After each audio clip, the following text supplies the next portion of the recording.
ప్రభునందు ప్రియమైన దేవుని బిడ్డలుగా మరి రోజు ప్రకటన గ్రంథములో వ్రాయబడినటువంటి ఒక అంశం గురించి మరి మాట్లాడుకుందామని గత వారంలో మరి మీతో చెప్పటము మరి జరిగింది. దేవుని పరిశుద్ధ గ్రంథములో వ్రాయబడిన ప్రతి మాటను కూడా మనము చాలా జాగ్రత్తగా చదవాలి, ఆలోచించాలి. మీకు ఎప్పుడు ఒక మాట చెబుతూ ఉంటాను, బైబిల్ అనేది ఎవరు ఏ ఆలోచనలతో, అంటే వారి మనసులో ఏ ఉద్దేశముతో చదివితే ఆ ఉద్దేశముగానే అది అర్థమవుతుంది. అది బైబిల్లో ఉన్న టెక్నిక్ అండి. దీనిలో చాలా సందర్భాలు ఉన్నాయి. ఆత్మీయత గురించి చదివితే ఆత్మీయతే తెలుస్తుంది. యేసుక్రీస్తు గురించి తెలిసే యేసుక్రీస్తు గురించి మనకు అర్థమవుతుంది. అలాగే పాత బంధాల్లో చరిత్ర గురించి ఆలోచించే వారికి చరిత్ర గురించి అర్థమవుతుంది ఏంటి. తప్పులు పట్టాలను చదివే వారికి తప్పులే దొరుకుతూ ఉంటాయి అర్థం కాక. అలాగే ఏంటి, రాజకీయం గురించి చూస్తే రాజకీయం కనపడుతుంది, స్వస్థత గురించి చూస్తే స్వస్థత కనపడుతుంది, కానుకలు గురించి చూస్తే కానుకలు కనపడుతుంది. ఇలాగా బైబిలు అనేది మన మనసు దేనినైతే ఆశిస్తుందో, మనసు వేటినైతే వెతుకుతుందో, మనసు వేటి కొరకైతే ఆలోచిస్తుందో ఆ సంగతులు మనకి ఏం కనపడతాయమ్మా, చక్కగా కనబడుతూ ఉంటాయండి. అదే బైబిలులో ఉన్నటువంటి గొప్పతనము. అందరూ దీనిని పరిపూర్ణముగా అర్థము చేసుకోలేరు. ఇది పరిపూర్ణముగా అర్థము కావాలంటే, ఇది పరిపూర్ణముగా మనస్సుకు తెలియాలంటే ఆత్మ వివేచన శక్తి కావాలి. మన శక్తి సరిపోదు, మన జ్ఞానము సరిపోదండి. ఆత్మ వివేచన శక్తి కావాలి. ఆత్మ వివేచించాలి. చెప్పుతున్న సంగతులు, చదువుతున్న సంగతులు, జరుగుతున్న పరిస్థితులు, వీటన్నిటిని మనము తలపోచుకుంటూ ఈ బైబిలును మనం చదువుతున్నప్పుడు బైబిల్ మనకి చక్కగా అర్థమవుతుంది. కాబట్టి మనం ఆలోచన చేసినట్లయితే, అందుకే బైబిల్ అనేది ఆత్మ వివేచన కలిగి చదవాలి. ఎవరు దేని గురించి ఆలోచిస్తే దాని గురించే వారికి అర్థమవుతుంది. ఎందుకంటే అక్కడే వాళ్ళు ఆగిపోతారు, ముందుకు వాళ్ళు సాగిపోలేరు కనుక. కాబట్టి ఈరోజు ఒక మాటను గురించి మనం ఆలోచన చేద్దాం. గత వారం ప్రసంగం చెప్పాను, 7 అనే అంశము శుభమా అశుభమా, శుభము కాదు ఏమ్మా, అశుభము కాదంటారా ఏంటి? శుభమైన సంఖ్య అది, మంచి సంఖ్య అది, సంపూర్ణమైన సంఖ్య 7 అనేది. 7 అనే పదము బైబిల్లో ఎక్కడొచ్చినా అది సంపూర్ణతకు సూచిస్తుంది తప్ప అక్కడే దానిని ఆగిపోకూడదు. అందుకే మీకు అది చెప్పాను. ఎందుకంటే ఈరోజు ప్రకటన గ్రంథంలో వ్రాయబడినటువంటి 1వ అధ్యాయములో 9వ వచనము నుంచి యోహాను గారు చూస్తున్నటువంటి ఒక దర్శనం గురించి, ఒక సందర్భం గురించి ఈరోజు మనము జాగ్రత్తగా ఆలోచిద్దాం. జాగ్రత్తగా ఆలోచించండి అమ్మా. ఎందుకంటే బైబిల్ అనేది ఇవాళ చాలామంది అనుకుంటున్నారు ఏదో ఆ పెద్ద పెద్ద చదువులు చదివేసే వారికి బైబిల్ అర్థమవుతుంది అనుకుంటున్నారా? ఎంత చదువులు చదివినా బైబిల్ అర్థం కాదండి. బైబిల్ అర్థం అవ్వాలంటే మనస్సు వింటున్న మాటల మీద పెట్టాలి, ఆత్మ వివేచన ఉండాలి. అంతే తప్ప పెద్ద పెద్ద చదువులు చదివేసే వారికి బైబిల్ అర్థమవుతుందని కాదండి. అందుకే వినువారు మాత్రమయ్యుండి అంటారు యేసుక్రీస్తు వారు. కాబట్టి ఇక్కడ మనం ఆలోచన చేస్తే జాగ్రత్తగా మనసు పెట్టి పాయింట్ సేవకులుగా మేము చెప్పే సంగతులు మీరు ఆలోచిస్తే ఎటువంటి వారికైనా బైబిల్ చాలా చక్కగా క్షుణ్ణముగా అర్థమవుతూ ఉంటుంది. మనసు నిలపలేనప్పుడు, మనసుకి లేనప్పుడు ఎంత చెప్పినా మనకి అర్థము కాదు. అందుకే వాక్యం వినేటప్పుడు జాగ్రత్త అని మేము చెప్తూ ఉంటాము.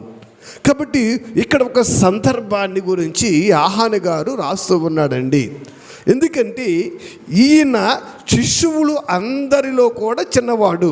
శిష్యులందరూ ఎవరమ్మా? యోహాను గారు చిన్నవాడు. ఎందుకంటే యేసు శిష్యులు ఎంతమంది?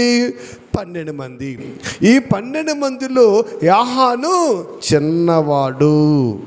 కానీ ఈ 12 మంది అపోస్తలుల్లో 11 మంది వధింపబడ్డారు, ఖడ్గములతో చంపబడ్డారు, రంపములతో కోయబడ్డారు, అందరూ చచ్చిపోయారు. కానీ యోహాను గారు మాత్రమే చంపలేదు. ఎందుకని? అది దేవుని సంకల్పము.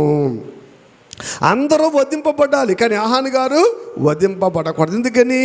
యోహాను ఒక ప్రకటన గ్రంథాన్ని వ్రాయాలి. ఆ గ్రంథము భూత భవిష్యత్తు వర్తమాన కాలాలకు 3 కాలాలకు చెందిన ఒక గ్రంథాన్ని రాయాలి. అందుకే ఈ యోహానును చంపకుండా ఎక్కడో ఒక పద్మాసు దీపములోకి తీసుకెళ్ళి బంధించారు. ఆ పద్మాసు దీపములో ఒంటరిగా ఆయన ఉండి అక్కడ దర్శన రూపములో జరుగుతున్నటువంటి ప్రతి సంగతిని రాస్తూ ఉన్నాడు. అది ఈ ప్రకటన గ్రంథము. జాగ్రత్తగా మీరు ఆలోచన చేయండి. అక్కడ ఈ యొక్క పద్మాసు దీపములో ఆయన చూస్తున్న ఒక దర్శనం గురించి చూస్తానండి. 9వ వచనం నుండి, మీ సహోదరులను యేసును బట్టి కలుగు శ్రమల్లోను రాజ్యములోను సహవాసములోను పాలివాడు, మీరెవరు చదవకండి, పాలివాడినైనా యోహానును నేను దేవుని వాక్యము నిమిత్తమును యేసును గూర్చిన సాక్ష్యము నిమిత్తమును పద్మాసు దీపమున పరవాసినైతిని. నేను ఆ యేసుతో ఉన్నవాడును, ఆ యేసు శ్రమలలో ఉన్నాను, ఆయన అద్భుతాలు చూశాను, ఆయన ఆశ్చర్యకారాలు చూశాను. వీటన్నిటి బట్టి ఆ యేసుతో సహవాసము కలిగిన నేను ఎక్కడప్పుడు పద్మాసు దీపములో ఉండి అక్కడ ఉండి నేను మీకు పరవాసగా ఉండి నేను రాస్తూ ఉన్నాను అంటున్నాడండి. చూస్తే కిందకి, ప్రభువు దినమందు ఆత్మ వశునై ఉండగా బూర ధ్వని వంటి గొప్ప స్వరము నీవు చూచుచున్నది పుస్తకంలో రాయి అని చెప్తుందంటండి. ఇక్కడ ప్రభు దినమందు అంటే ఇక్కడ యోహాను గారితో దూత మాట్లాడుతుంది. నీవేదైతే చూస్తున్నావో, నీవేదైతే దర్శనాన్ని కలిగి ఉన్నావో అదంతా కూడా ఒక పుస్తకంలో నువ్వు చక్కగా వ్రాయమయ్యవని ఇక్కడ దూత యోహానుతో మాట్లాడుతున్నటువంటి సందర్భం గురించి ఆయన రాస్తూ ఉన్నాడండి. ఒకసారి మనం చూస్తే ఇక్కడ ఎఫెసు, స్ముర్న, పెర్గము, తుయతైర, సార్దీపు, ఫిలదెల్ఫియు, లవదోకియా అను 7 సంఘములకు శుభమని చెప్పుట నా వెనుక వింటిని. ఈ రాసే ఈ సందర్భములో, ఈ రాసే ఈ ప్రకటన గ్రంథములో ఈ దూత ఎన్ని సంఘాల గురించి చెబుతుండమ్మా? 7 సంఘాలకి శుభమని చెప్పి రాయమందంట. ఎన్ని సంఘాలమ్మా? 7 సంఘాల గురించి. ఈ 7 సంఘాలకు శుభమని చెప్పు రాయగారింటిని. ఇది చిన్నగా నాతో మాట్లాడిన చిన్న స్వరమేముటని నేను తిరిగి చూశాను. అప్పుడు వెనక్కి తిరిగి ఈ మాట ఎక్కడి నుంచి వచ్చింది? ఆయనకి వెనక నుంచి వినపడ్డది. వెనక నుంచి చూడగానే ఈయనకి ఏం కనపడుతుంది? అక్కడ 7 సువర్ణ దీపస్తంభములు, ఆ దీపస్తంభముల మధ్య మనుష్య కుమారుని పోలిన ఒకను చూచి తిని. అక్కడ ఏం కనపడ్డాయి? అక్కడమ్మా 7 దీపస్తంభములు కనపడ్డాయి. ఆ 7 దీపము స్తంభముల మధ్య మనుష్య కుమారుని పోలిన ఒకను చూశాడు. మీరు బాగా ఆలోచించండి. దీపస్తంభాలు ఎన్ని ఉన్నాయి అక్కడమ్మా? 7. ఈ 7 మధ్య ఎంతమంది ఉన్నారు? ఒక ఆయనే ఉన్నాడు కదా. నేను మనుష్య కుమారుని పోలిన ఒకనితో ఒకరిని నేను చూసి తిని అంటున్నాడండి. అయితే అతని గురించి వస్తున్నాడు. అతని పోలిక అతని పద్ధతి ఎలాగుంది, అతని మహిమ ఎలాగుంది, ఇదంతా కూడా రాస్తూ ఆయన తన పాదముల మట్టుకు తగులుచున్న వస్త్రము ధరించుకొని రొమ్మున బంగారపు దట్ట కట్టుకొని ఉండెను. తన తలయు తల వెంట్రుకలు తెల్లని ఉన్నిని పోలిన హిమమంతా ధవలముగా ఉండెను. ఆయన నేత్రములు అగ్ని జ్వాలల వలె ఉండెను. ఆయన పాదములు కొలిమిలో పుటము వేయబడి మెరయుచున్న అపరంజునుద సమాయము ఉండెను. ఆయన కంఠస్వరం విస్తార జల ప్రవాహముల ధనువలే ఉండెను అని ఇక్కడ ఆయన మాట్లాడుతున్నాడండి. ఈయనతో మాట్లాడుతున్నటువంటి ఆక ఏ రూపం అయితే కనపడ్డదో ఆ రూపము లక్షణాల గురించి కూడా చెబుతున్నాడండి. కాబట్టి ఈ లక్షణాలన్నీ చెప్పుకుంటూ వస్తూ చివరికి చూడండి ఏమన్నాడమ్మా, ఆయన తన కుడి చేత 7 నక్షత్రములు పట్టుకొని ఉండెను. తన నోట 2 అంచులు గల వాడి అయిన ఖడ్గము వంటి బయలు వెడలచుండెను. చూడండి ఆయన కుడి చేతులు ఏమున్నాయంట, ఏమున్నాయమ్మా, 7 నక్షత్రములు ఉన్నాయంట. ఆయన నోట నుంచి వాడి గల 2 అంచులు గల ఖడ్గము అంటే దేవుని మాటలు బయలు వెళుతున్నవి అని మాట్లాడుతున్నాడండి. ఎందుకంటే ఈ పైరూపాన్ని అంతా చూస్తే మనకి ఎవరు గుర్తొస్తారు? యేసుక్రీస్తు వారు గుర్తొస్తారు. ఈ పైరూపాన్ని అంతా ఎవరు చూస్తారమ్మా? యేసుక్రీస్తు వారు. ఎందుకంటే ఆయన రూపము గురించి చాలా సందర్భాల్లో మనం చూస్తూ ఉంటాము. కానీ ఇక్కడ ఈ 7 మరి దీపస్తంభముల మధ్య మనిషి కుమారుని పోలిన వారిని నేను చూసి అని చెప్పి అక్కడ ఆయనటువంటి లక్షణాలు, ఆయన వాటి ధరించడం పరిస్థితిని, ఆయన ఉన్నత స్థానాన్ని, ఆయన మహిమను ఇక్కడ యోహాను గారు వివరిస్తూ ఉన్నారు. కాబట్టి మనం ముందుకు వెళదాం. ఎందుకంటే ఇక్కడ ఆగితే మరి చాలా టైం పడుతుంది. కాబట్టి ఆయన తన కుడి చేత 7 నక్షత్రములు పట్టుకొని ఉండెను. ఆయన నోట నుండి 2 అంచుల వాడిగల కర్మమై బయలు వెలుచుండెను. ఆయన ముఖము ఎలా ఉందంటమ్మా, తేజస్సుతో ప్రకాశించుచున్న సూర్యుని వలె నుండెను. నేను ఆయనను చూడగానే చచ్చిన వాని వలె ఆయన పాదముల యొద్ద పడి తిని, ఆయన తన కుడి చేతి నా మీద ఉంచి నాతో ఇట్లా, నేను భయపడకము, నేను మొదటి వాడును కడపటి వాడును జీవించేవాడును, మృతుడు నైతిని గాని ఇదిగో యుగ యుగములు సజీవుడనే ఉన్నాను. మరణము యొక్క తాళపు చెవియు నా స్వాధీనములో ఉన్నవి. కాబట్టి ఈ మాటలన్నీ మనం చూస్తుంటే ఈ యోహాను గారితో మాట్లాడుతున్నది ఎవరని మనకు అర్థమవుతుంది? సాక్షాత్తు యేసుక్రీస్తు అని అర్థమవుతుంది. ఎందుకంటే నేను మొదటి వాడును కడపటి వాడును. పాతాళం యొక్క తాళపు చెవులు ఎవరి దగ్గర ఉన్నాయి? నా దగ్గరే ఉన్నవి. పైన ఆయన రూపము కూడా చూస్తే ఆయన రూపం అంతా కూడా ఎలా కనబడుతుంది? యేసుక్రీస్తు రూపమే కనబడుతుంది. మహిమ గల పెద్ద తెలుగు టంగి తెల్లని వస్త్రం ధరించుకొని బంగారం వెండి అపరంజి ఇవన్నీ ధరించుకొని ఆయన ముఖము ఎలా ఉందమ్మా, తేజో మహిమగా ఉందంట. ఆయనను చూచిన వెంటనే యోహాను గారు ఏమైపోయాడంట, చచ్చిన వాని వలె పడి ఉన్నాడంట. మీరు ఆది కాండము నుంచి ప్రకటన గ్రంథం వరకు చూస్తేనండి, ఆది కాండం నుంచి ప్రకటన గ్రంథం వరకు యేసుక్రీస్తు శరీరధారిగా ఉన్న దినముల కాదండి. దేవుడు కానీ యేసుక్రీస్తు వారు కానీ ప్రత్యక్షంగా కనబడినప్పుడు, యెహోవా కనబడినప్పుడు మోషే గారు ఏమైపోయాడమైనా చచ్చిన వాళ్ళు వాడు పడిపోయాడు. కానీ అది అబ్రహాము గారికి దేవదూతలు కనబడ్డాయి, పడిపోయాడా? యాకోబుకి దేవదూతలు కనబడ్డాయి, పడిపోయాడా?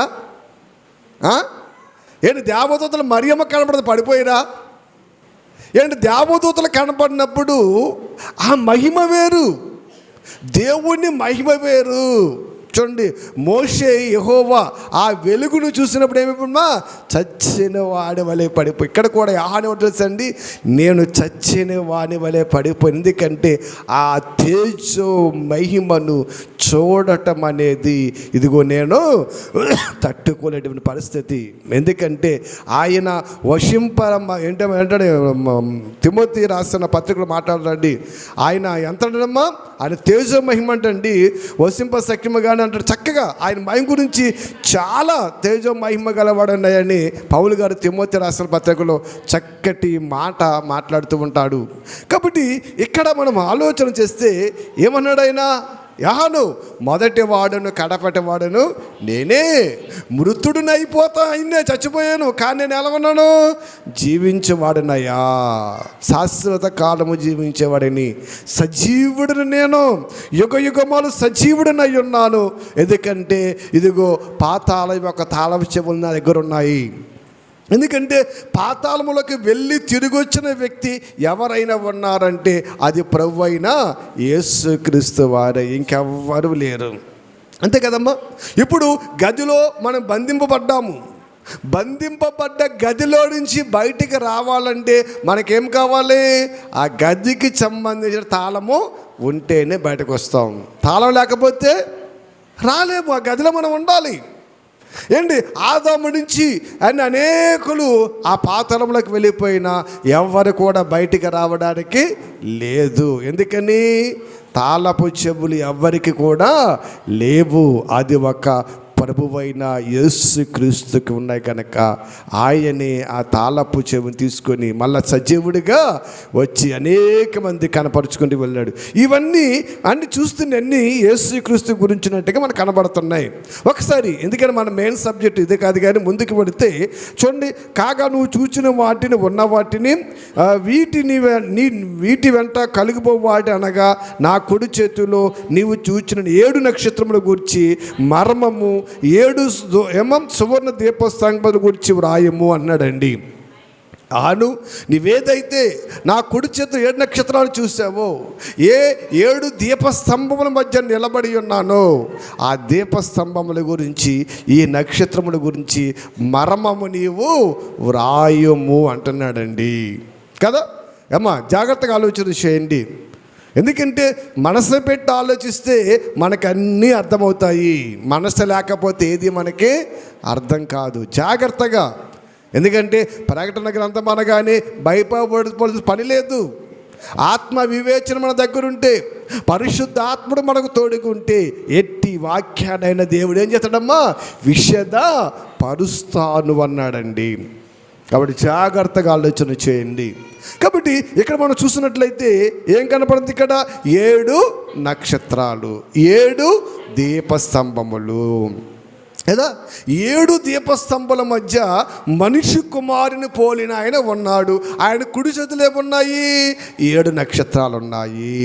కాబట్టి ఈ 7 దీపస్తంభముల గురించి, ఈ 7 నక్షత్రముల గురించి యాహాను నీవు వ్రాయి, వీటి గురించి ఒక మర్మాన్ని నేను నీతో మాట్లాడతాను, ఒక మర్మాన్ని నీతో నేను చెబుతాను అని ఆయన చెబుతూ ఉన్నాడండి.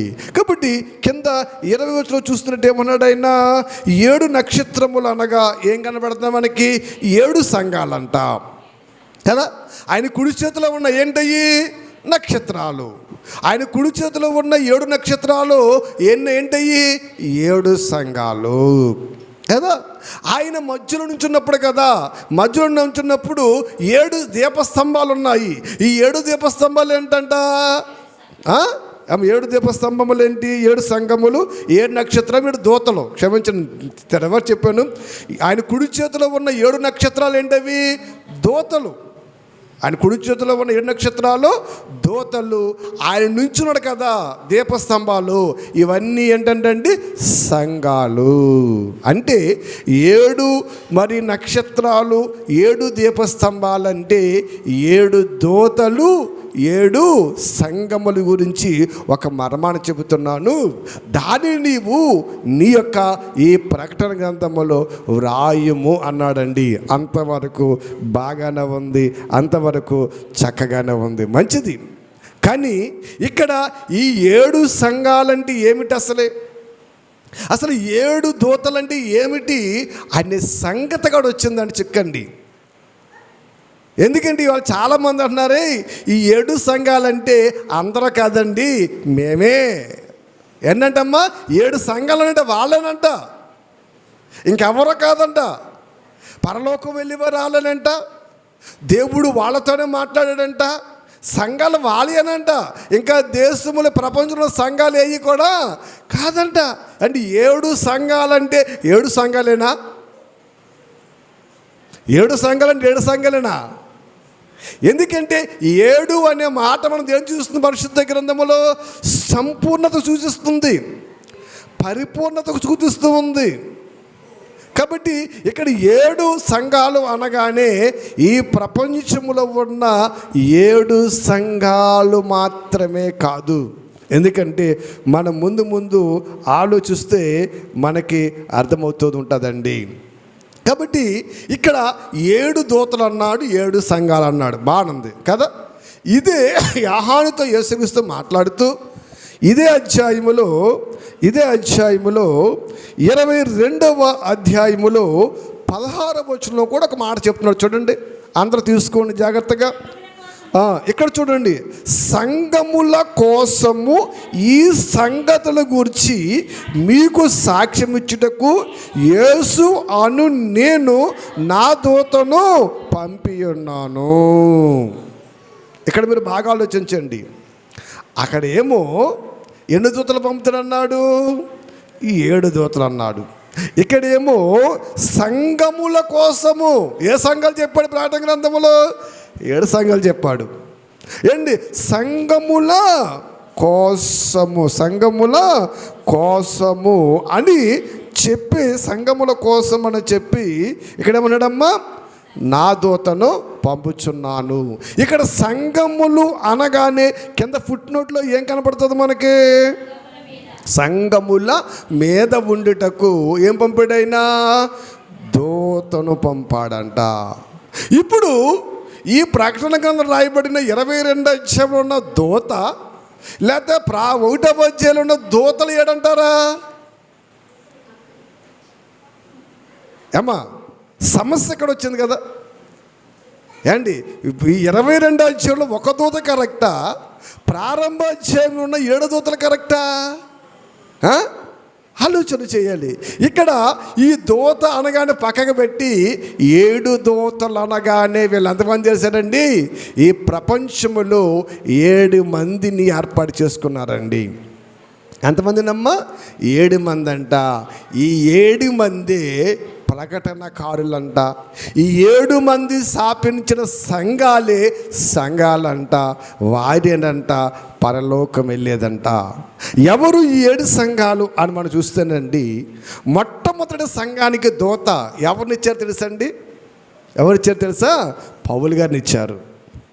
మొట్టమొదటి సంఘానికి దూత ఎవరంటమ్మా? పౌలు గారు. పోన్లే, పౌలు గారిని తీసేయలేదు, పౌలు గారిని ఇచ్చారు. రెండవ సంఘానికి దూత ఎవరంట?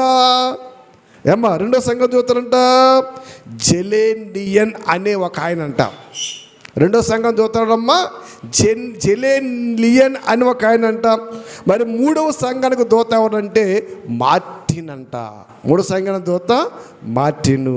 4వ సంఘానికి దూత ఎవరంటే కొలంబో. 4వ సంఘం దూత ఎవరంటమ్మా? కొలంబో అంట. అలాగే 5వ సంఘం దూత అంటే లోథర్. ఎవరో? మార్టిన్ లోథర్ గారు. అండ్ 5వ సంఘం దూత ఎవరంట? మార్టిన్ లోథర్ గారు అంట. 6వ సంఘం దూత ఎవరంట? జాన్ వెస్లీ గారంట. ఎవరంటమ్మా? జాన్ వెస్లీ గారంట. 7వ సంఘం దూత ఎవరంట? 7వ సంఘం అమ్మా బెన్ హోమ్ అంట. బెన్ హోమ్ అంట. అని నిజంగా చూడండి, వీళ్ళు మేమే ఆ ప్రకటన గ్రంథములో ఏ దూతలైతే ప్రకటింపబడ్డావో, ఏ దూతల గురించి దేవుడు చెప్పాడో ఆ దూతలు మేమే, ఆ ప్రవక్తలు మేమే అని వాళ్ళు చెప్పుకుంటూ వస్తున్నారండి. వీరు స్థాపించిన సంఘాలే దేవుని సంఘాలంట. ఈ సంఘాలే ఆ 7 సంఘాలంటండి. వీరి మాటలే ఆ దేవుని మాటలంట. ఆ యోహానుకు దేవుడు చెప్పినటువంటి మరి ప్రకటన దర్శనము ఇదే అని వారు మాట్లాడుతూ ఉన్నారు. ఒక్కసారి మనం ఆలోచిస్తే, వారు మీతో వాదించినప్పుడండి వాళ్ళు చాలా తీవ్రంగా వాదిస్తారు. నాతో వాదించినప్పుడు చాలా తెలివిగా వాదించాడు. అతన్ని మాటలు వింటే నిజమే అనిపించేస్తుంది. వాళ్ళ మాటలు వింటే నిజమే కరెక్టే కదా అనిపించేస్తుందండి. కానీ వాక్యములోనికి వస్తేనే దాని అసలు రూపం ఏంటో మనకి కనబడతాది.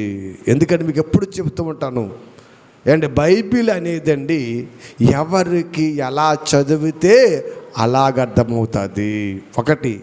రెండోది బైబిల్ ఏమి చెప్తుందంటే ఎవడి ప్రవర్తన వాడి దృష్టికి నీతిగా ఎంచబడతాదంటండి. ఇది అర్థమైంది మీకు?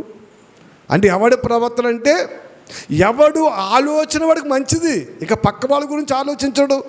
అసలు నేను ఏం చేస్తున్నాను, నేను ఏం మాట్లాడుతున్నాను, నా నోట ఏమొస్తుంది, నా నడక ఎలాగుంది, నా ప్రవర్తన ఎలాగుంది, ఏం ఆలోచించడు. నేను నడిచే మార్గమే కరెక్ట్ అంటాడంటండి. ఎవరిని ప్రవర్తన వాడి దృష్టి ఏడదమ్మా నీతిగా ఉంటుందంట. ఇప్పుడు ఎవరి ప్రవర్తన వాడి దృష్టికి నీతిగా ఉన్నప్పుడు ఎవడి నమ్మిన సిద్ధాంతము వాడికి ఎలా ఉంటుంది, కరెక్ట్గానే ఉంటుంది. రెండోది ఎలాగుంటుంది, తప్పుగా ఉంటుంది.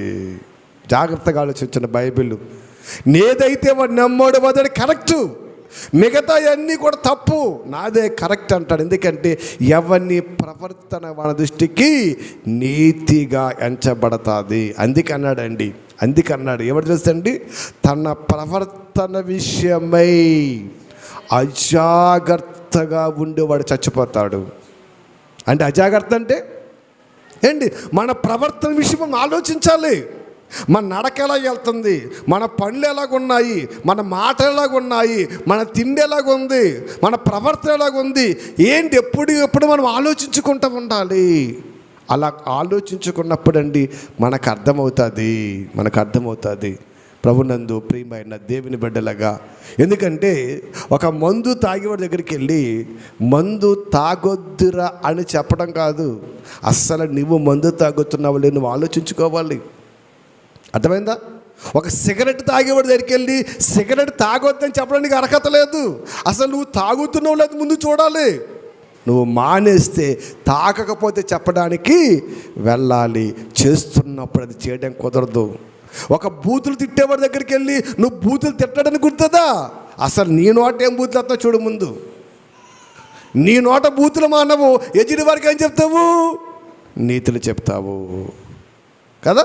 అంటే ఇప్పుడు నీ నోటు నువ్వు అదుపు పెట్టుకొని ఎజిడి వారికి అని చెప్పాలి, అరే తప్పురా అని చెప్పినప్పుడు వాడు అంటాడు. నువ్వు చెప్తే అంట వెళ్ళావులే, నీకు బతుకోడు బాగాలేదు, నీ ప్రవర్తన బట్టి నాకు చెప్తే అంటారంటరా, పైకనపోయినా లోపల అంటూ ఉంటారు. అంటే ఇలాగా మనం ఏదైనా ఎవరికైనా చెప్పినప్పుడు ఇది మన జీవితంలో ఎప్పుడైనా తప్పు చెప్పామా, ఎప్పుడైనా మాట్లాడామా అని మన ప్రవర్తన మనం ఏం చేయడమ్మా తిరగ రాసుకోవాలి. అప్పుడే బైబిల్ అర్థమవుతాయి. ఇలాగా ఆలోచించకే అనేక మంది వాక్యంలో పొరపాటు పడిపోతున్నారండి. మేము నడిచే మార్గం కరెక్టు, మేము చెప్పే సువార్త కరెక్టు, నేను చేసే బోధన కరెక్టు, అందరి తప్పే అనుకున్నారండి. ఎవరిది తప్పు కాదండి. నీ మనస్సుకు నచ్చినట్టు నీవు వెళ్ళిపోతున్నావు, యేసు వైపు నువ్వు చూడలేదు, ఆత్మ వివేచన నీకు లేదు. ఆత్మ వివేచన ఉంటే నీ ప్రతి ప్రవర్తన నీ పరిశుద్ధాత్మ నిన్ను హెచ్చరిక ఉంటుంది. ప్రభునందు ప్రియమైన దేవుని బిడ్డలుగా ఆయన అంటూ ఉంటారు, ఇదిగో చివరి దూత ఎవరంట, బెన్హోమ్ అంట. ఆయనంటండి ఎవరో చివరి ప్రవక్త. ఇప్పుడు ఈ ప్రపంచమంతా ఆ బెన్హోమ్ గారు చెప్పిన ప్రసంగాలు నమ్మితేనే, ఈ ప్రపంచమంతా ఆ బెన్హోమ్ గారు చెప్పినటువంటి మాటలు వింటేనే ఎక్కడికి వెళ్తారంట, బెన్హోమ్ అన్నవాడే ఆయన నమ్మితేనే పరలోకం వెళ్తారంట, ఆయన సంఘాలే పరలోకం వెళ్తాయంట, ఉన్నవారెవరు కూడా పరలోకం వెళ్ళరంట. చూడండి ప్రభునందు ప్రియమైన దేవుని బిడ్డలుగా మొదటి సంఘపు దూతలు ఎవరు చెప్పారమ్మా, ఎవరు చెప్పారు, పౌలు. ఇలాగా 7 సంఘాల దూతగా చెప్పారు. మంచిదే. అసలు యోహాను గారు రాస్తున్నా అది సంఘాలు ఎక్కడున్నాయి, ఏ సంఘాలకి రాస్తున్నాడు అని చూస్తానండి. అదే ప్రకటన గ్రంథములో 1వ అధ్యాయంలోనే 4వ వచనాన్ని ఒకసారి మనం చూద్దాం. 4వ వచనం చూద్దాం. యోహాను ఆసియాలో ఉన్న 7 సంఘములకు శుభమని చెప్పి వ్రాయినది అన్నాడండి. సరిపోద్దమ్మా. యోహాను గారు ఎక్కడున్న సంఘాలకు రాస్తున్నాడు ఈయన, ఆసియా. ఆసియా అంటే ఏ ఆసియా, ఏ ఆసియా, ఆసియా ఖండం కాదండి. ఎలా అనుకున్నారు? ఆసియా అంటే ఇదిగో మన ఆసియా ఖండం అనుకుంటున్నారండి. ఆసియా ఖండమా? అప్పటికి ఖండాలు విభజించబడ్డాయా? ఖండాలు ఎప్పుడు విభజించబడ్డాయి? ఏమ్మా, యేసు పుట్టిన తర్వాత కొన్ని వందల సంవత్సరాలకు అమెరికా నుంచి ఒక ఆయన బయలుదేరి ఇండియాని కనుక్కొని కొలంబోని లాగా ఖండాలను విభజించారండి. అప్పటికేమి లేవు, ఖండాలు లేవు. ఆసియా ఉంది కానీ ఏమైతే పొందిడికి ఆసియా ఖండం అంతే. ఇదిగో ఇదంతా ఆసియా ఖండములో ఉన్న సంఘాలే, ఆసియా ఖండములో దూతలు అన్నాడండి. కాదు, ఆసియా అనగా మీరు వెనకాల మ్యాప్ చూస్తే పౌలు ప్రయాణంలో చూస్తేనండి ఆసియా ఒక ప్రాంతంగా మనకి కనబడుతుంది. ఒకసారి తిరగండి, మ్యాప్ వెనకాల ఉంది కదా. పౌలు గారు ప్రయాణంలో ఉన్నటువంటి చివరి మ్యాప్ను మీరు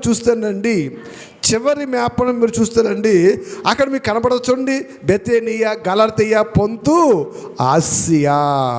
ఇది ఒక ప్రాంతము. అక్కడ పెద్ద పెద్ద అక్షరాలు రాశాడు కదా. గలలి అంటే అది ఒక ప్రాంతము, ఒక దేశం, ఒక ప్రత్యేకమైన ప్రాంతము. అందులో అనేక ఊరులు ఉంటాయి, దేశాలు ఉంటాయి, ప్రాంతాలు ఉంటాయి. అంతే కదా అమ్మా. ఇప్పుడు మనము హైదరాబాద్ వెళ్ళాం అనుకుందాం. హైదరాబాద్ వెళ్ళినప్పుడు ఎవరైనా మీది ఏ ఊరు అంటే ఏమంటే వెంటనే భీమవరం అంటాం. మంచిది, వెరీ గుడ్. ఏమంటారమ్మా? భీమవరం అంటాం. తోకలపూడి అనమా? తోకలపూడి అన్నాం. ఎందుకంటే తోకలపూడి తెలీదు. ఏం తెలుస్తుంది? భీమవరం పట్టణము ప్రసిద్ధి చెందింది కాబట్టి ఏమంటే వెంటనే భీమవరంలో ఎక్కడ? భీమవరంలో వీరవస్త్రం ఉందండి. ఆ వీరవస్త్రం పక్కన తోకలపూడి అని అంటాం. ఫస్ట్ తోకలపూడి అని చెప్పము. తోకలపూడి తెలియదు, ఒక ప్రాంతం గురించి చెప్తాం. భీమవరం అనగానే పెద్ద పట్టణం కూడా తెలుసు. అలాగే ఇక్కడ మరి దర్శనముడు చెబుతున్నటువంటిది ఏంటంటే అక్కడ ప్రాంతం గురించి చెబుతున్నాడు. ఏ ప్రాంతం అది? ఆసియా ప్రాంతం గురించి చెబుతున్నాడు. ఈ ఆసియా ప్రాంతంలో సంఘాలు ప్రాంతాలు చూస్తేనండి ఈ 2వ అధ్యాయములో ఏ 7 సంఘాల గురించి అయితే చెప్పాడో అక్కడ 7 ప్రాంతాలు కూడా మనకి అక్కడ కనబడుతూ ఉంటాయి. ఇంటికి వెళ్ళి మీరు 2వ అధ్యాయములో ఉన్న సంఘాలు ఈ ఆసియా ప్రాంతంలో ఉన్నాయో లేదో జాగ్రత్తగా మీరు చూస్తే దీన్ని టాలీ చూస్తే మీకు కనబడతాయండి. అంటే ఆసియా ఈ ప్రాంతంలో ఉన్న 7 సంఘాలు. ఎఫెసీ, పెర్గేసు, స్ముర్నా, ఇలాగా 7 సంఘాలు ఉన్నాయి కదా. ఎఫెసు, స్ముర్నా, పెర్గమ, తుయతైర, సార్దీపు, ఫిలదెల్ఫియా, లవదోకియా. ఈ 7 ప్రాంతాలు ఎక్కడ ఉంటాయి? ఆసియా అనే ప్రాంతంలో ఉంటాయి కదా. భీమవరం అనే పట్టణం చుట్టూ ఉన్నాయి. తోకలపూడి పాలెం, తోలేరు, యామారం, ఈ 7 నండి. అలాగా ఈ ఆసియా ప్రాంతంలో ఉన్నాయి. అంటే ఆసియా ఖండం మాత్రము కాదు, ఆసియా ఖండము కాదండి, ఇది ఆసియా ఖండమే. ఖండాలు ఎప్పుడు చూపబడ్డాయి? అయితే ఇక్కడ ఇలాగ మనం ఆలోచిస్తే అక్కడ మనం చదివాం కదా అక్కడ ఏమంటున్నాడు ఆయన 1:20లోను ఇదిగో 7 నక్షత్రములు 7 సంఘముల దోతలు, 7 స్తంభములు కూడా 7 సంఘములు అని ఇక్కడ ఆయన మాట్లాడుతున్నాడు. 22వ అధ్యాయం చెప్పాడు, సంఘములకు నా దూతను పంపుతూ ఉన్నాను, నా దూత ప్రకటిస్తూ ఉంటాడు. నిజంగా ఆయన దూతలు అనగానే మళ్ళీ ఇక్కడ చాలా ఉంటాయి, వాటి జోలికి వెళ్ళకండి. ఎందుకంటే పంపబడిన ప్రతివాడు దూతే, సేవకుడు దూత, అపోస్తుల దూత, వీళ్ళందరూ దూత. వాటి జోలికి వెళ్ళకండి, వాటి జోలికి వెళ్తే మళ్ళీ మారిపోద్ది. కాబట్టి ఇక్కడ మనం ఆలోచిస్తే నా దూతను పంపుతూ ఉన్నానన్నాడు. ఏ దూతను పంపాడినా? సంఘములతో మాట్లాడదాకి అసలు ఏ దూతను పంపాడు, ఏ దూతతో మాట్లాడాడు? గలతీ పత్రికలో చూస్తే పౌలు గారు ఒక చక్కటి మాటను రాస్తూ ఉన్నాడు. చూడండి, 4వ అధ్యాయము 5-6 వచనాలు చదువుదాం ఒకసారి. మరియు మీరు కుమారులై ఉన్నందున నాయన తండ్రి అని మొర్రపెట్టు తన కుమారుని ఆత్మను దేవుడు మన హృదయములోనికి పంపెను అన్నాడండి. ఇక్కడ మరి ఇక్కడ మరి పౌలు గారు మాట్లాడుతూ యేసుక్రీస్తు గురించి సందర్భంలో మనకు తెలుసు. ఎందుకంటే ఆయన వెళ్తే ఏం చెప్పాడు, నేనైతే వెళుతున్నాను, మరలా తిరిగి వస్తాడు ఆయన భూమి మీదకి, తిరిగి రాడు. కానీ ఎవరు పంపుతున్నాడు ఆయన? ఎవరు పంపుతున్నాడమ్మా? ఒక ఆదరణకర్తను నేను మీ వద్దకు పంపుతాను అన్నాడు కదా యోహాను సువార్తలోను. దాని గురించి ఇక్కడ ఈ పౌలు గారు మాట్లాడుతూ, మీరు కుమారులై ఉన్నందున నాయన తండ్రి అని మొర్రపెట్టు తన కుమారుని ఆత్మను మీ హృదయాల్లోకి పంపాడు కదా. ఇప్పుడు మన హృదయాల్లోకి ఎవరు పంపుతున్నాడు ఆయన? ఆత్మను, కుమారుని ఆత్మను. ఏ ఆత్మ ఇది? ఏ ఆత్మమ్మా? ఏ ఆత్మ? పరిశుద్ధాత్మను మన హృదయాల్లోకి పంపుతున్నాడు. అర్థమవుతుందా? ఏమ్మా, ఎవరు పంపుతున్నాడు ఆయన? పరిశుద్ధాత్మను హృదయాలకు పంపుతున్నాడు. ఇప్పుడు యోహాను సువార్తలోకి వద్దాం రెండోసారి. ఇప్పుడు యోహాను సువార్తలోకి వస్తే 14వ అధ్యాయంలో మీరు చూస్తే, 14వ అధ్యాయంలో మీరు చూస్తే 15వ వచనం నుంచి ఒకసారి చూడండి. నా ఆజ్ఞను గైకొందును, నేను తండ్రిని వేడుకొందును, మీ వద్ద ఎల్లప్పుడూ ఉండుటకు ఆయన వేరొక ఆదరణకర్తను అనగా సత్య స్వరూపు ఆత్మను మీకు అనుగ్రహించును. యేసుక్రీస్తు ఏమన్నాడు? అయ్యా నేను వెళ్ళిపోతున్నాను, నా కాలం వచ్చింది, అయితే నేను వెళ్ళిపోయేటప్పుడు మిమ్మల్ని ఒంటరిగా వదిలిపెట్టి వెళ్ళను, వేరొక ఆదరణకర్తను మీ వద్దకు పంపుతున్నాను. ఆయన ఏం చేస్తాడు? ఎల్లప్పుడూ మీ వద్ద ఉంటాడు, మీతో ఉంటాడు, ఆయన మీతో మాట్లాడుతూ ఉంటాడు, ఆయన మీకు బోధిస్తూ ఉంటాడు అని చెప్తున్నాడండి. ఎవరు ఈ ఆదరణకర్త? ఎవరు ఈ యొక్క తండ్రి పంపేటువంటి ఆదరణకర్త అంటే అదే అధ్యాయములో 25 మీరు చూడండి. నేను మీ యొద్ద ఉండగానే ఈ మాటలు మీతో చెప్పి తిని ఆదరణకర్త అనగా తండ్రి నా నామమున పంపబోవు పరిశుద్ధాత్మ సమస్తమును మీకు బోధించి నేను మీతో చెప్పిన సంగతులన్నిటిని మీకు ఇక్కడ మీరు బాగా ఆలోచన చేస్తానండి. ఈ పరిశుద్ధాత్మ ఏం చేస్తుందంట? యేసుక్రీస్తు వారు ఏ సంగతులైతే చెప్పాడో ఆ సంగతులంట మనకి జ్ఞాపకము చేస్తాడు. ఏం చేస్తాడమ్మా? జ్ఞాపకము చేస్తాడు. అందుకే అంటారండి పౌలు గారు, అందుకే యేసుక్రీస్తు వారు అంటే ఇదిగో నేను చెప్పు సంగతులు కాక వేరొక సంగతిని ఎవరు కూడా చెప్పరు. ఇక్కడ పరిశుద్ధాత్మ కూడా యేసుక్రీస్తు చెప్పు సంగతులనే బోధించాలి, వాటినే జ్ఞాపకం చేయాలి. మరొకటి కొత్తది రావడానికి వీలులేదు. డైరెక్ట్గా చెబుతాడు ఏమని? నేను చెప్పే సంగతులు కాక, ఈ బోధ కాక పరలోకముని దేవదూతలు వచ్చినా మీరు వాటిని నమ్మొద్దన్నాడా? నమ్మొద్దన్నాడు కదా.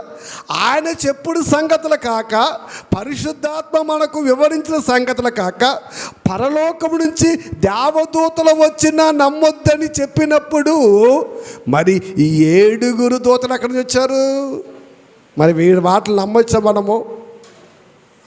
వీరి మాటలు నమ్మొచ్చా? ఆలోచన చేయాలి. ఎందుకంటే కాలం సంపూర్ణమైపోయింది. ఆయన కుమారుని పంపేశాడు, ఆయన సమస్తాన్ని ప్రకటించేశాడు. మరలా కొత్తగా ప్రకటించేవాడు ఎవడో లేడు, ప్రకటించవలసిన అవసరత లేదు. ఎవడొచ్చినా ఎవరు చెప్పినా ఆ యేసు సంగతులను వివరించి చెప్పాలి, కానీ కొత్తది చెప్పడానికి ఎవడికి లేదు. మరి 7 దూతలు కొత్తగా ఏం చెప్పారు వాళ్ళు? పైగా వీళ్ళు 7 ఎవరంట? ప్రవక్తలంటండి. వీళ్ళు 7 దూతలంట కదా. వీళ్ళు 7 ప్రవక్తలంట, 7 దూతలంట అండి. అసలే ప్రవక్తలు అనేది ఎప్పుడు వరకు ఉన్నారని బైబిల్ గమనించి మత్తయి సువార్త 11వ అధ్యాయము 13వ వచనం మీరు చూస్తేనండి, ఇక్కడ ఈ భూమి మీద ప్రవక్తలు అనేవారు ఎక్కడి వరకు ఉన్నారంటమ్మా? యోహాను కాలము వరకు ఉన్నారు. ఏ యోహానీనా? ప్రకటన గ్రంథం రాసిన యోహాను కదమ్మో. బైబిల్ జాగ్రత్తగా రండి. యోహాను అనగానే ప్రకటన గ్రంథం రాసిన యోహాను కాదు, బాప్తీసం ఇచ్చి యోహాను. యోహాను ఎందుకు ప్రవక్త అయ్యాడంటే యేసుని గురించి ప్రకటించాడు కాబట్టి ఆయన ప్రవక్త అయ్యాడు. యేసు వచ్చేసిన తర్వాత ఆ యేసుని గురించి మళ్ళీ ఎవరో ప్రకటించేది లేదు. ఇంకా ప్రవక్తలు ఎందుకు మీకు అర్థమైందా? ఏమ్మా, యోహాను ప్రవక్త ఎందుకు అయినాడంటే రాబోవు యేసుని గురించి ఏం చేయడైనా మార్గాన్ని సరళ చేసి, నేను కాదయ్యా నా వెనుక వస్తున్నాడు, ఆయన మాట మీరు వినాలి అని ఆ యేసుని ప్రకటన చేస్తాడు. కాబట్టి ఆ యోహాను కాలం వరకే ప్రవక్తలు ఉన్నారు. యేసు వచ్చాడు, సమస్తమును సమృద్ధిగా బోధించేశాడు. అందులో ఏది తక్కువ లేదు, ఏది ఎక్కువ లేదు. అందుకే యోహాను అన్నాడు, ఏమన్నాడు? ఈ ప్రవచన గ్రంథమందు వ్రాయబడిన సంగతులలో ఏది తీసివేయబడదు, ఏది కలిపివేయబడదు. మరి ఏది తీసివేయబడదు, ఏది కలిపివేయబడదు అన్నప్పుడు మరి 7 దూతలు 7 సంఘాలు ఎక్కడి నుంచి వచ్చారో ఆలోచన చేయాలి. ఆసియా అండగా ఆసియా ఖండము కాదండి. నిజంగా వాళ్ళు ఎంత గుడ్డిగా ఆ పాస్టర్ గారిని నమ్ముతున్నారంటే నిజంగా ఎంత మైకంలోకి వెళ్ళిపోయి తెలుసండి. హిప్నాటిజం అంటారు, తెలుసు కదా అండ్ హిప్నాటిజం తెలుసు కదండి. ఆ హిప్నాటిజంలో ఆ మైకములో వాళ్ళు ఏది చేయమంటే అది చేసేస్తారండి. చాలా మైకము. ప్రభునందు ప్రియమైన దేవుని బిడ్డలుగా అటువంటి హిప్నాటిజంలోకి వెళ్ళిపోయారు. వాళ్ళతో బోధిస్తూ ఉన్నాడు ఆ పాస్టరు, ఆ బెనహోము, ఆ సంఘాలు, ఆ బెనహోము సంబంధించినటువంటి అటువంటి సేవకులు, ఆ పరిచయులు అందరూ కూడా మన సంఘాలు తప్ప ఎవరు కూడా వెళ్ళరు. పైగా అంటాడు, విజయవాడలో ఉన్న మన సంఘము, నిడదవల్లో ఉన్న మన సంఘము, భీమవరంలో మన సంఘము, నరసాపురంలో మన సంఘము, ఉన్న సంఘాలు ఏమైపోతున్నాయి, నా సంఘాలు ఏమైపోతున్నాయి అంటే వీళ్ళందరూ దగ్గరికి వెళ్ళిపోవాలా ఏంటి? బెనహోం ప్రవక్త కాదు. అసలు పౌలు గారే ప్రవక్త కానప్పుడు బెనహోం ప్రవక్త ఎలాగవుతాడండి? పౌలు గారి ప్రవక్త, అసలు పౌలు గారే ప్రవక్త కాదు. ఆయన బోధకుడు, అపోస్తలుడు, అంతే. ఆయన ప్రవక్త మాత్రము కాదు. బాప్తీసం ఇచ్చు యోహాను కాలం వరకే ప్రవక్తలు ఉన్నారు. ఉన్న వాళ్ళు ఎవ్వరు ప్రవక్తలు కాదండి. ఈయనంట ఈ బెనహోం ప్రవక్త అంట, మార్టిన్ లూథర్ ప్రవక్త అంట, ఏంటి ఇలా చూడండి, ఏంటి జాన్ వెస్లీ ప్రవక్త అంట, ఏంటి కొలంబో ప్రవక్త అంట, ఈ యొక్క మార్టిన్ అంట, జెనెలిసి అంట, పౌలు అంట, ఈ 7 సంఘాలంటండి, 7 దూతలు అంటండి. ఈ 7 దూతలు అంటండి. పౌలు గారికి ఏమో ఫస్ట్ సంఘం ఇచ్చేశారు, 2వ సంఘం ఒక ఆయనకి, 3వ సంఘం ఒక ఆయనకి, ఇలాగ 7 సంఘాల్లో వీళ్ళు 7 తీసుకున్నారండి. 7 సంఘాలకి 7 తీసుకున్నారు. ఏంటి ప్రకటన గ్రంథంలో ఉన్న చివరి సంఘం 7 సంఘం ఏది? ఏమా 7 చివరి సంఘం ఏది? 7 సంఘం ఏమా లవోదికియా కదా. ఈ లవోదికియా సంఘమా ప్రాంతమా? ప్రాంతం అది. మీరు చూడండి ఒకసారి, మీరు ప్రకటన గ్రంథం చెప్తాను. మీరు ప్రకటన గ్రంథములో 2వ అధ్యాయం మీరు చూస్తేనండి, అక్కడ సంఘములతో మాట్లాడుతున్నాడు కదా, సంఘంతో మాట్లాడుతారు కదా. మీరు 3వ వచనం నుంచి చూడండి, 3వ అధ్యాయం నుంచి చూడండి. 3వ అధ్యాయం చూడండి. సార్దీపులో ఉన్న సంఘపు దూతకు, ఎక్కడ తమ్మిడిదమ్మా?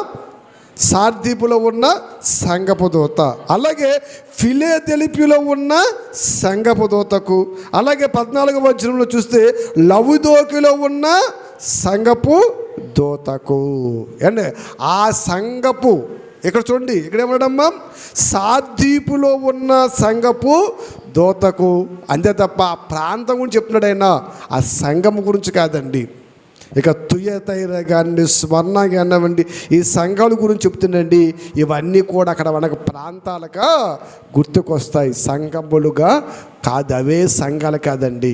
ఎందుకంటే ఆ ప్రాంతాల్లో ఉన్న సంఘాలకు ఎందుకు ప్రత్యేకించి రాశాడో అది వేరే సబ్జెక్టు. అది ఒకరోజు మాట్లాడుకుందాం. ఆ 7 పేర్లు ఎందుకు పెట్టాడో, ఆ 7 పేర్లు పెట్టడానికి కారణం ఏంటో అది వేరే మాట్లాడదాం. అయితే ఇక్కడ మరి ఉద్దేశం ఆడిస్తే ఈ బెన్హోం సంఘమే మరి ప్రాముఖ్యమైన సంఘం కాదు. మోసపోవద్దు. అనేక మంది మోసపోయండి యేసును పక్కకు పెట్టి ఆ బెన్హోమునే ఈవేళ రెండవ రాకడలో వచ్చేటువంటి యేసుగా పూజిస్తున్నారు. మీకు తెలుసా? ఆయనే యేసు అంటున్నారు. ఆయనంటండి యేసు చెప్పినటువంటి వస్తున్నట్టు ప్రవక్త ఆయనంటండి. ఆయన మాట వింటే సరిపోద్దంట, ఇంకెవరి మాట వినక్కర్లేదు.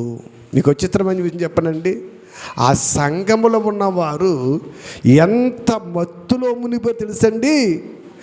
బైబిల్ పక్కకు పెట్టి ఆయన రాసిన పుస్తకాలే చదువుతున్నారమ్మో. బైబిల్ పక్కకు పెట్టేశారు, ఆయన రాసిన పుస్తకాలు చదువుతున్నారు. అవి చదివి వెళ్ళిపోతాడు ఎక్కడికి? పరలోకం. మరి బైబిల్ ఎందుకు? చూసారా ఎంత మాయుల ప్రపంచం, పిచ్చెట్టేసింది ప్రపంచానికండి. ఇటువంటి పిచ్చోళ్ళు ప్రపంచంలో చాలామంది ఉన్నారు. వాక్యాన్ని ఉన్నట్టుగా అర్థం చేసుకుండా, ప్రవర్తన గురించి ఆలోచించకుండా, ఎదుటివారు చెప్పిన మాటలు వినకుండా వాళ్ళకి నచ్చిన మార్గములో వాళ్ళు వెళ్ళిపోతూ సర్వనాశనమైపోతున్నారండి. ఇవాళ మంచి చెబితే వింటున్నారా? మంచి చెబితే ఆలకించేవాడు ఉన్నాడా? మంచి చెబితే వినేవాడు ఉన్నాడా? ఎవ్వడు లేడండి. దుర్మార్గము, దుష్టత్వము, అహంకారం, గర్వము భయంకరమైన పరిస్థితులకు వెళ్ళిపోయినాయండి. చాలా భయంకరం వెళ్ళిపోయిందండి. నేను ఆలోచించండి. ఏంటి వాళ్ళు చేస్తే రైటు, ఎదుటి వాళ్ళు చేస్తే తప్పు. యాహాను కాలం వరకు ఎవరమ్మా? యాహాను కాలం వరకే ఈ ప్రవక్తలు ఉన్నారు. ఓకే, వాళ్ళు చెప్పినట్లు ఆ 7 సంఘాల దూతలు ఈ 7 అనుకుందాం. మొదటి దూత ఎవరు? పౌలు గారు. వాళ్ళు చెప్పినట్టే ఆలోచిద్దాం ఒకసారి. ఇప్పుడు మనం జనరల్గా ఆలోచిద్దాం. ఏంటి వాక్యం కాకుండా జనరల్గా ఆలోచిస్తే పౌలు గారు మొదటి దూత అనుకుందాం కదా. ఇప్పుడు పౌలు గారు పత్రికలు ప్రారంభం ఎప్పటి నుంచి రాశాడు? అయినా ఎప్పటి నుంచి రాశాడమ్మా? క్రీస్తు శకము 50వ సంవత్సరం నుంచే పత్రికలు రాయటం మొదలుపెట్టాడు కదా. 50వ సంవత్సరం నుంచి పత్రికలు రాయటం మొదలుపెట్టాడు. మీరు బాగా ఆలోచించండి. 50 నుంచి 60 నుంచి 65, 70 నుంచి 75 ఇలాగా ఆయన రాసిన 14 పత్రికలు కూడా అలా కనపడతాయి మనకి. పౌలు గారు రాసిన పత్రికలన్నీ కూడా 50 నుంచి 60, 60 నుంచి 70, 70 నుంచి 75, 90 నుంచి ఇలా కనపడతాయి. మరి యోహాను గారు ప్రకటన గ్రంథం ఎప్పుడు రాశాడు? అయినా యోహాను గారు ప్రకటన గ్రంథం ఎప్పుడు రాశాడు? అయినా 90 ఎప్పుడమ్మా 95వ సంవత్సరంలో రాశాడంట. అంటే యోహాను గారు ముందు రాశారా ప్రకటన గ్రంథం? పౌలు గారు పత్రికల ముందు రాశాడా? ఎందుకంటే ఇది పెద్దలు వాళ్ళు రాసినటువంటి పరిస్థితిని బట్టి చెప్పారు. కొంతమంది పెద్దలు మేధావులు ఆలోచించి ఏ పత్రిక ఎప్పుడు రాయబడిందని. ఏంటి ప్రకటన గ్రంథం ఎప్పుడు రాయబడిందంట? 95లో చివరి గ్రంథం ఎందుకనండి అంది. దీనికంటే ముందు మీరు చూడండి, పౌలు గారు పత్రికలు 50, 60, 70, 80, 95 ఇలాగైనా రాసుకుంటూ వచ్చాడు. అంటే ఇప్పుడు ప్రకటన గ్రంథం యోహాను గారు రాయకముందే పౌలు గారు ఏం చేశారు? పత్రికలు రాశాడు కదా. మరి అప్పటికి మరి ఆయన రాశాక మొదలెట్టాలి ఎవరు? పౌలు గారు దూత, అంతే కదా. 7 దూతలు అంటే ఎప్పుడు మొదలెట్టాలి? పౌలు గారు యోహాను గారు రాశాక మొదలెట్టాలి. మరి ముందేందుకు మొదలెట్టాడినా? తొందరెక్కమంటా పౌలు గారికి మనకు మెల్లగా అంటే వాళ్ళ భ్రమలు అలాగ వెళ్ళిపోయారు అంతే. వాళ్ళ ఆలోచన అంతా తప్పు. 7 సంఘములు అనగానే వాళ్ళ సంఘాలు కాదేవండి. అసలు సంఘము అంటే ఏంటి? బైబిల్లోనూ పరిశుద్ధులు. సంఘం అంటే ఏంటంటే నిర్వచనము పరిశుద్ధులు. ఎక్కడెక్కడైతే ప్రపంచంలో పరిశుద్ధులు ఉన్నారో వాళ్ళందరూ సంఘమే, వాళ్ళందరూ సంఘాలే. పేరుతో సంబంధం లేదు. పేరుతో సంబంధం దేంతో సంబంధం లేదండి. గొప్పగా పేరు పెట్టుకుంటే ఆ గొప్ప పేరు సంఘం అనుకుంటున్నారా? ఆ పేరు ఎందుకు పనిచేయదండి. పరిశుద్ధులే సంఘము, ప్రభునందు ప్రియమైన దేవుని బిడ్డలుగా. ఎందుకంటే యోహాను గారు రాసినటువంటి ఈ ప్రకటన గ్రంథములో పౌలు గారు ఒక దూత అయితే, అసలు ఈ పౌలు గారి గురించి మనం ఆలోచిస్తే ఒకసారి అపోస్తుల కార్యాల్లోకి మనం వెళ్దాం. ఒకసారి అపోస్తుల కార్యంలోకి మనం వెళ్తే 9వ అధ్యాయములో 26వ వచనము నుండి అక్కడ 30వ వచనం వరకు మనం చూస్తేనండి, అక్కడ యెరూషలేము నుండి వచ్చి శిశువుతో కలుసుకోవడానికి ప్రయత్నం చేశారు. ఎవరో? పౌలు గారు కదా. అప్పటికి ఆయన ఏమయ్యాడు? మారిపోయాడు. సౌలుగా ఉన్న ఆయన ఏమైపోయాడమ్మా? పౌలుగా మారిపోయి మరి విధముగా అయితే ఆయన క్రీస్తులకు రాబడ్డాడు దానిని చెప్పడానికి శిష్యులను కలుసుకోవడం ఎక్కడికి వెళ్ళాడమైనా యెరూషలేముకి వెళ్ళాడు.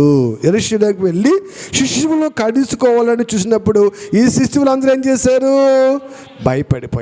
భయపడిపోతే బర్నబా అంటున్నాడు, అయ్యా ఇతను మారిపోయాడు, సౌలు కాదు ఇతను, పౌలుగా మారిపోయాడు. దమస్కు మార్గంలో దర్శనం వచ్చింది, దమస్కు మార్గంలో ఈయన మారిపోయాడు. ఇప్పుడు క్రీస్తుని ప్రకటిస్తూ ఉన్నాడు, క్రీస్తుని వెంబడిస్తూ ఉన్నాడు, క్రీస్తు గురించి ఎన్నో విధాలుగా ఈయన బోధిస్తూ ఉన్నాడయ్యా అంటున్నాడండి. ఎవరితో చెప్తున్నాడు ఈ మాట? బర్నబా శిష్యుడితో మాట్లాడుతూ ఉన్నాడు. అంటే శిష్యులు కలుసుకోవాలని ఈ పౌలు గారు ఎక్కడికి వెళ్ళాడైనా అక్కడికి వెళ్ళిపోయాడు. మరి మీరు అనొచ్చు, ఏండి మారిపోయాడు కదా, మారిపోయిన అన్న వెళ్ళిపోయాడా? మారిపోయిన వెళ్ళలేదు. గలతీ పత్రిక మనం చూస్తారు, ఈయన ఈ దర్శనము జరిగిన తర్వాత ఎక్కడికి వెళ్ళిపోయిన అరేబియా ప్రాంతానికి వెళ్ళి అక్కడ 3 సంవత్సరాలు ఉండిపోయాడండి. ఆ 3 సంవత్సరాలు ఉండిపోయి వచ్చిన తర్వాత తన ప్రకటనను ఆయన మొదలుపెట్టాడు. ఎవరో? పౌలు గారు. కాబట్టి ఇక్కడ చూస్తే ఈ బర్నబా వాళ్ళతో మాట్లాడుతుంటే వాళ్ళు ఏం చేశారు? ధైర్యంగా బోధిస్తున్నాడు అని వారికి వివరంగా చెప్పాడు. అయితే మరి వీళ్ళు ఏం చేశారు? వాళ్ళు వీళ్ళెంత ప్రయత్నం చేసినా అతను మాత్రము కలుసుకోవడానికి ఇష్టపడలేదు. అది పౌలు గారు వచ్చేస్తాడు, అయిపోయింది. అంటే ఈ శిష్యువులను పలుచుకోవడానికి వెళ్ళినప్పటికీ యోహాను గారు ఎక్కడ ఉన్నారు? ఈయన పద్మస్ దీపంలో ఉన్నాడా? శిష్యులతో ఉన్నాడా? శిష్యులతో ఉన్నాడు. పద్మస్ దీపం ఎప్పుడు అడిగినా చివరగా పడేసారు ఇన్ని. ఏంటి అప్పటికే చాలామంది అప్పటికి శిష్యులతో కలుసుకోవడానికి అప్పుడు అందరూ ఉన్నారు. ఒకళ్ళు చంపుకుంటూ వస్తున్నారు. కాబట్టి శిష్యులతో కలుసుకోవటానికి వెళ్ళాడు ఏంటి. అయితే వాళ్ళు అంగీకరించలేదు. అయితే అదే పౌలు అంటాడు గలతీ పత్రికలో 1:18, అటుపైన 3 సంవత్సరాల తర్వాత కేఫాను పరిచయము చేసుకోవాలని యెరూషలేమునకు వచ్చి అతను కూడా 15 రోజులు ఉన్నాడంటండి. అంటే పౌలు గారు ఎవరితో కలుసుకున్నాడు? కేఫా అంటే ఎవరు? పేతురు గారు కదా. పేతురు గారిని కలుసుకొని ఎన్నున్నాడమ్మా 15 రోజులు పేతురు గారితో ఉన్నాడు. అంటే పేతురు బ్రతుకున్నాడంటే అప్పటికి యోహాను ఎక్కడికి వెళ్ళలేదు? పద్మాసు దీపంలోనికి వెళ్ళలేదు, అంతే కదా. అప్పుడు శిష్యుడు పరిచయం జరుగుతుంది. 15 రోజులు 15 రోజులు ఎవరితో ఉన్నాడంట? పేతురుతో ఉన్నాడు. బాగానే ఉంది. ఇంకా మరి కిందకు వస్తే మీరు అదే 2వ అధ్యాయంలో 1 మీరు చదువుకుంటూ వెళ్తే 2వ అధ్యాయం చూడండి. అటుపెట్టిన తర్వాత 14-5 సంవత్సరం తర్వాత అంటండి. ఎప్పుడు ఈ పేతుని కలుసుకునే సందర్భం అయిన తర్వాత 14-5 సంవత్సరాల తర్వాత ఎప్పుడమ్మా 14 సంవత్సరాల తర్వాత దేవ దర్శనం ప్రకారం నేను వెళ్ళి తిని మరియు ప్రయాసం వ్యర్థమైపోనని ఇలాగా అన్యజనుల గురించి ఈయన మాట్లాడుకున్నటువంటి ఈ సందర్భంలో మాట్లాడుకుంటూ వస్తున్నాడండి. నేను నరుని వేషం చూడను, నేను ఎవరిని లక్ష్య పెట్టను, నా ముందు ఎంతటి జ్ఞానవంతుడైనా సరే లక్ష్య పెట్టను, ఎవడి వేషం నాకు వద్దు, యథార్థత కావాలి. ఇటువంటి సందర్భంలో పేతును కూడా నేను ఎదిరించాను అని చెప్పుకుంటూ వస్తున్నటువంటి సందర్భములో 9వ వచనం చూద్దాం ఒకసారి.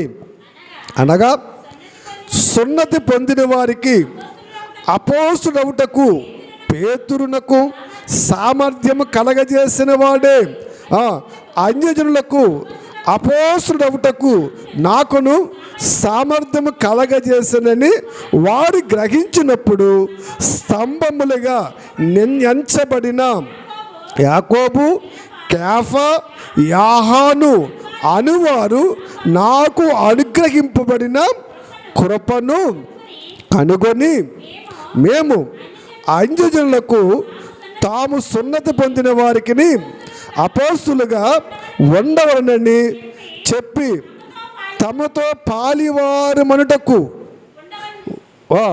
మనుటకు సూచనగా నాకును బర్నాబాకును కుడి చేతిని ఇచ్చిరి. మేము బేదలను జ్ఞాపకం చేసుకోవడం మాత్రమే వారు కోరిరి, అలాగే చేయటం మేము ఆసక్తి కలిగి ఇంటిమి కదా. ఇక్కడ 1వ అధ్యాయం 18వ వచనములో ఎవరిని మాత్రమే చూశారని చెప్పాడు ఆయన. ఏమా పేతురు మాత్రమే చూశాను. ఆయనతో కేవలం ఎన్ని రోజులు ఉన్నాడు? 14 రోజులు ఉన్నాడని చెప్పాడు కదా. అలాగే 14 సంవత్సరాల తర్వాత, అంటే మార్పు చెందిన తర్వాత, మారు మనసు పొందిన తర్వాత, పౌలుగా మారబడిన తర్వాత మళ్ళా ఎవరితో చూసినాడమ్మా? కేఫాను, ఏమా యాకోబును, యాహోను అనువారు అనుగ్రహింపబడిన కృపను మేము కనుగొన్నాము. వాళ్ళేం చెప్పారంటమ్మా? బర్నబాకును ఈ పౌలుకి ఏం చెప్పారంట? మేము ఇదిగో ఇశ్రాయేలుకు అంటే సున్నతి పొందిన వారికి మేము అపోస్తులుగా ఉన్నాము, నీవు సున్నతి పొందిన వారికి అంటే అన్యజనుడికి అపోస్తులుగా మీరున్నారు. కాబట్టి పౌలు నువ్వు ఎవరిని చేసుకోవాలి? బేదలను జ్ఞాపకం చేసుకో, బేదలకు సువార్త ప్రకటించు, బేదలకు సువార్త ప్రకటించు. ఏంటి బేదలకు సువార్త ప్రకటించంటే రోడ్డు పక్కన ఉన్న బేదలు కాదమ్మా, ఇక్కడ వాళ్ళు సపరేటు. బైబిల్ చాలా జాగ్రత్తగా ఆలోచించాలి. బేదలు అనగానే రోడ్డు పక్కన అడుక్కుని అనుకోరేమో, వాళ్ళ కాదు. బేదలంటే ఉన్నత వారంటే అప్పటికి యూదులు ఎవరల్లో? వాక్యములో ఉన్నతమైన వారు, వాక్యాన్ని పొందినవారు, ధర్మశాస్త్రాన్ని పొందినవారు వాళ్ళు. ఈ సమరయులు వీళ్ళందరూ ఎవరు? వాక్యం అందని బేదలవారు, అంతే కదా. ఇప్పుడు డబ్బు ఉన్నవాడేమో ధనవంతి వాడు, డబ్బు లేనివాడేమో బేదవాడు, అంతే కదా. డబ్బున్నవాడేమో ధనవంతుడు, డబ్బు లేనివాడు బేదవాడు. వాక్యమందిన ఆ యూదులేమో ధనవంతులు, వాక్యమందని సమరయులేమో బేదలు. కాబట్టి ఆ బేదలకు నువ్వు సువార్త ప్రకటించు. పౌలు గారికి బేదలకు సువార్త ప్రకటించమని ఎవరు చెప్పారు? పేతురు, యాకోబు, యాహాను చెప్పారు, అంతేనా? మీరు మళ్ళా చదవండి వాక్యము.